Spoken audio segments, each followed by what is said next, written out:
intanto ti passo l'allegrezza della puntata, di tutte le puntate della Catalla. Lei si chiama Eleonora Giuffrida, che bella. Sono contenta, grazie Betty, oggi mi stai trattando bene, sei un tesoro. Solo oggi però.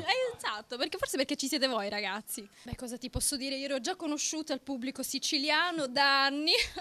No, in realtà tutto è partito a maggio e questa nuova edizione, quella invernale, è stata riconfermata. È stato riconfermato tutto lo staff a quanto pare, anzi l'entourage, perché l'abbiamo detto così, e quindi io ho accettato con piacere, tutto qua. E poi vi presento un pezzo storico della trasmissione alla Catalla, il partner più longevo di Giuseppe Castiglia, non perché sia bravo ma perché è l'unico che è riuscito a buttare asillo. Si chiama Gianfranco Comis, è un DJ ma soprattutto è un'anima pia. Ciao a tutti, buon pomeriggio. No, le differenze sono semplicemente nel fatto che adesso non sono l'unico ad essere massacrato, ma ci sono anche loro che mi fanno compagnia in questa nuova cosa. No, io li adoro perché insomma riescono ad alleviare quello che sono poi tutti i pesi che ho addosso. Il momento più divertente, hai chiesto poco fa, sicuramente il momento del tamarindo, quando noi ci sbagliamo, balliamo qui, Peppe mi lancia le cose, quello è il momento più bello.